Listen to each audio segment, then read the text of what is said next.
My loving husband was diagnosed with terminal cancer, and to cope with the sorrow, I threw myself into my work. One day, a man claiming to be a lawyer approached me. "Your husband has submitted a request for $5 million in damages. Are you having an affair while he's sick in the hospital?" The man smugly presented photos claiming to be evidence of my infidelity, but I had no idea what he was talking about. "We've already gathered evidence proving that you're the woman who's too busy dating to care for her sick husband." I was taken aback by the man's arrogant words. What could this guy possibly know about me? Feeling as if he was challenging my entire life up until now, I decided to take the man to my home to show him the truth. Along the way, I didn't forget to give a secret signal to a middle-aged woman in the neighborhood as we passed by. My name is Melissa, and I'm 27 years old. I currently run multiple web media platforms and make a living from it. What should I do about this? Sitting in my living room, I mutter to myself as I stare at the computer screen filled with text. "Melissa, let's take a break." My husband Kevin comes out of the kitchen and hands me a steaming cup of warm coffee. "Thank you." I smile at my partner, who sits beside me as I accept the coffee. Kevin is not just my husband, he's also my work partner. I've always loved writing, so I started as a web writer during college. But I hit a wall after just a few months since I began without any experience. A friend told me, "I know someone else who's into web writing like you," and introduced me to a man. That man would later become my husband, Kevin. Kevin also loved writing, and he'd been a writer longer than I had, so he taught me various things, from writing skills to how to get work. Initially, we were just good work colleagues, but as we spent more time together, our relationship gradually turned sweet. Before we knew it, we became indispensable to each other, transitioning from good work colleagues to beloved partners. After graduating from college, we went into business independently as web writers, and together we started to run and operate web media platforms. As our work progressed smoothly, our relationship evolved from beloved partners to one-of-a-kind family. Now, as a married couple, we mostly work from home and are always together, both for work and in our private life. When I tell this to my friends, they're surprised and ask, "Don't you get tired of being together all the time?" But whether it's because we're on the same wavelength or something else, we actually find it quite comfortable. It's probably also thanks to Kevin's calm and gentle personality. I never doubted for a second that my life with my loving husband would continue forever. One day, prompted by a friend, we decided to go for cancer screenings. We often joked that we're both so healthy, sickness isn't even in the picture. But with a friend's relative getting diagnosed with cancer, we thought this was a good time to get checked. As it turned out, I was fine, but Kevin needed further testing. By this point, a sense of unease had already set in. Kevin kept saying, "I'm fine, nothing's going to be wrong." But I couldn't shake off my worry. Then the detailed test results came back. Kevin had cancer. Moreover, the doctor told us it was at an advanced stage because it was detected late. And I collapsed right there and then. Kevin had cancer? And it's advanced? We'd had yearly checkups and nothing had ever seemed off. Sure, he had some cold-like symptoms once in a while, but Kevin always said, "I can work from home," and never really went to the doctor. If only I had noticed something back then.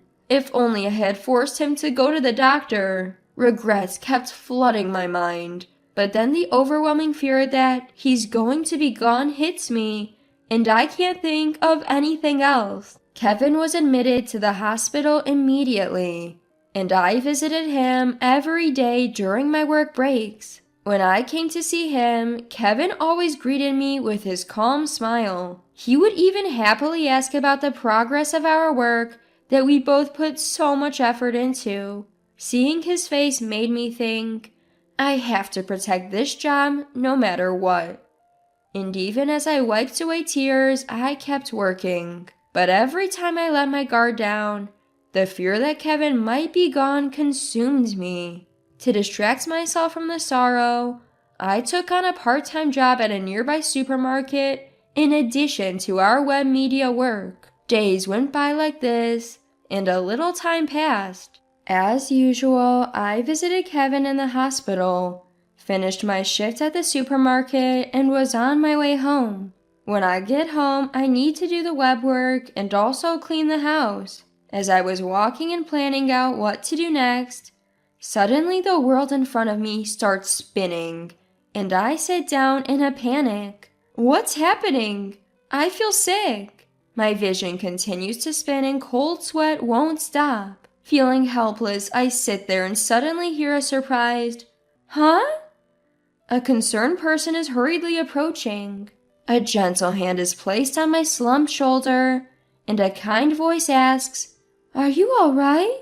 Looking up, I see an unfamiliar middle-aged woman looking at me with concern. I'm feeling a bit unwell, but I'll be okay.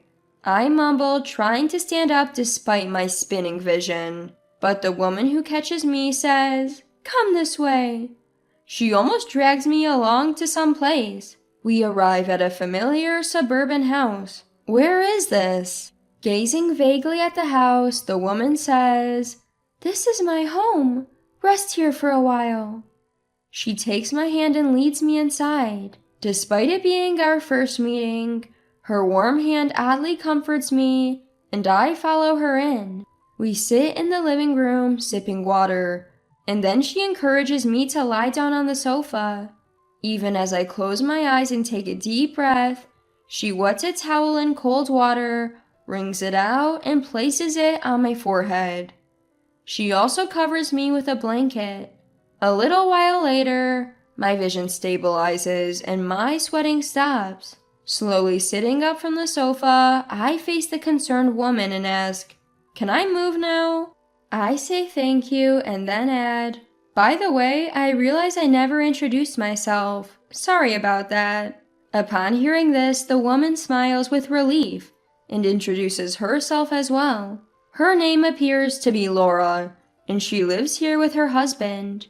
I begin to say, I also have a husband, but an image of Kevin lying in bed interrupts me.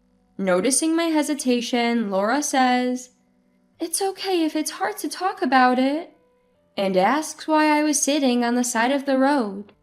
Actually, my husband is sick.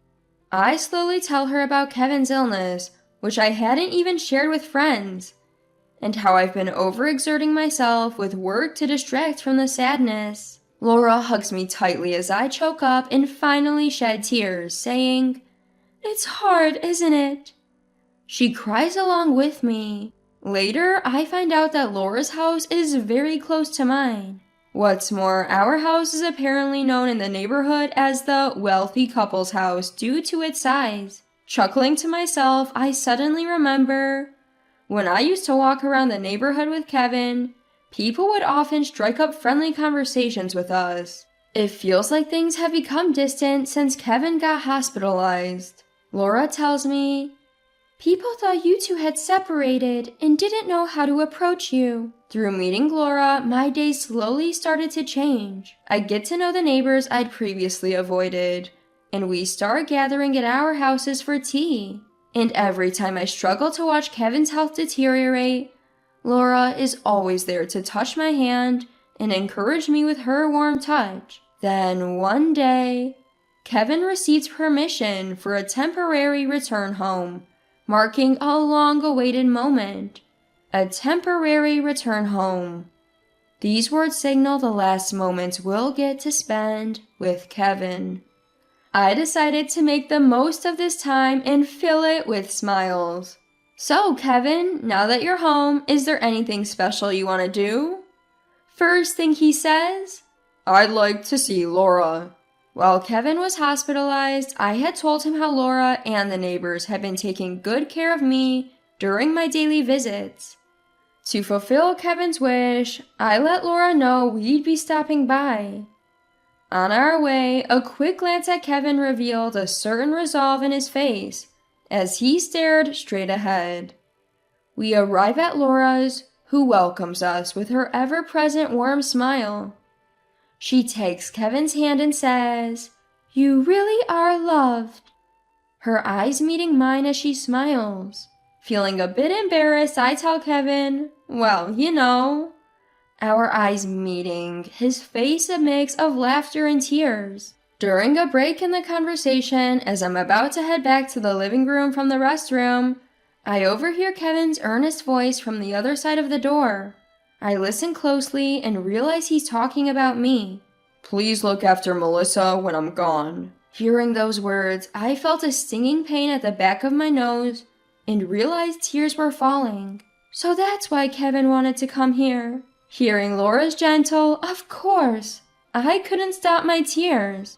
Not much later, my husband Kevin drew his last breath. While I was prepared for it, the sense of loss hit me harder than I had imagined. Laura and our neighbors kept encouraging me during my grief. After some time had passed, a renewed sense of purpose pushed me to resume my career. I even continued my part-time job at the supermarket thinking, I need to keep moving forward. And life went on, just like that for about 2 years. As I finished my shift at the supermarket, stretching my tired body, a voice came from behind. "Excuse me." Startled, I turned around to see a serious-looking man wearing glasses. Did he lose his way? Without much thought, I asked, "Can I help you?" Clearing his throat, the man smiled softly and spoke. "I apologize for the sudden intrusion. I'm a lawyer. You're Melissa, correct? May I speak with you?" A lawyer? What could he possibly want with me? Though I was puzzled, I agreed to listen. "Sure. You see, your late husband Kevin has left you a settlement of $5 million. I was surprised when the man claiming to be a lawyer mentioned Kevin's name. Even more startling was the word compensation, almost causing me to drop the bag I was holding. What? No, there must be some mistake. "Ma'am, we have all the evidence. While your husband is in the hospital, you've been having an affair, haven't you?" The man, smirking, started to talk and pulled out his smartphone. He showed me a photo. What is this? The photo showed a man and a woman, arms linked, walking away from the camera. I must admit, the woman in the photo bears a slight resemblance to me, but it's definitely a case of mistaken identity. That's not me, and I don't know that man. Besides, my husband passed away 2 years ago. I laid out the facts and was about to walk away when the man suddenly raised his voice to stop me. "Lies about him being dead won't work. We already know you've been dating around while neglecting your sick husband." I was stunned. I remember the days when I was rushing to Kevin's hospital every day and working nonstop. What could this guy possibly know about me? I wondered, isn't it common sense for a real lawyer to offer a business card? And shouldn't he have notified me through documents or a phone call rather than meeting me in person? I shook my tired head and stared at that man. He wasn't going to back down. Realizing we wouldn't reach a conclusion, I decided it would be quicker to just show him, "Please come this way." I invited the man into my home. In hindsight, it was a bold move, but I felt emotionally charged, like he was negating my entire life. As I walked home with the man, I crossed paths with Laura, who was holding a shopping bag. Laura looked surprised, but understood something when I raised my palm. She acknowledged and returned the gesture. I opened the front door and ushered the man inside. Clearly thinking he'd successfully manipulated me, the man enthusiastically said, "Let's discuss the paperwork inside." Ignoring him, I led the way to a certain room. "Please come in." It was a room with a memorial altar. Pictures of a smiling Kevin, back when he was healthy, were displayed on it. Wait, he really is dead? My husband is no longer in this world, so your claim for compensation is simply impossible. Internally, I add, he would never have done such a thing even if he were alive. Noticing a man claiming to be a lawyer out of the corner of his eye, he mutters under his breath with a pale face, "That's not what I heard. This can't be right." He then casually pulls out his mobile phone to check something. I subtly peek at the screen of the mobile phone from behind, and there I see a photo of a vibrant Kevin, taken before his battle with illness. What's the meaning of this? The fact that this man has a photo of my loved one unnerves me, and I speak in a low voice. The man starts talking hastily, as if making an excuse. According to him, he purchased information about me and Kevin, who were known as a wealthy couple in the neighborhood, from a man claiming to be an informant. His intention was to scam us. The information said, the husband of the wealthy couple is in the hospital. The wife is emotionally vulnerable. Moreover, the informant had tried to squeeze more money out of the man by feeding him a lie that your wife is cheating on you, even providing fake evidence photos to back up the claim. I had no idea he was dead. That guy tricked me. The irony of the scammer himself being scammed leaves me sighing in disbelief.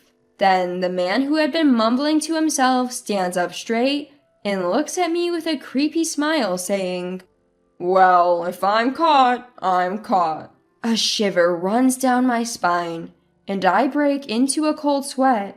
Just as the man takes a step toward me, the sound of hurried footsteps comes from the entrance, and a moment later, several officers burst in shouting, "Police!"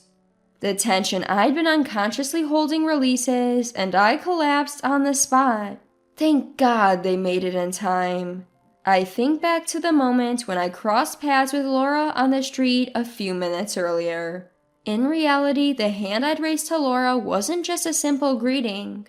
After Kevin's death, Laura taught me the SOS hand signal, simply a raised palm with a clenched thumb saying, "Even without words, you can say, 'Help me.'" Betting that the signal would get through, I used it. Probably understanding my SOS, Laura must have called the police. Staring at Kevin's photo on the altar, I silently apologize in my heart. I'm sorry for putting you in harm's way. In the photo, Kevin seems to be smiling as if to say, "It can't be helped." The arrested man, upon questioning, turns out to have committed multiple frauds before and will likely serve a fairly long prison sentence. I also heard that the notorious informant has been caught. A few days later, when I visited Laura's place with a thank you gift, she scolded me. "You shouldn't let a suspicious man into your house." Laura had noticed my SOS and was going to intervene, but decided it was better to let the police handle it. Then she gently taps me on the head, as if to imprint her words, "Kevin asked me to look out for you, so please don't do anything dangerous from now on."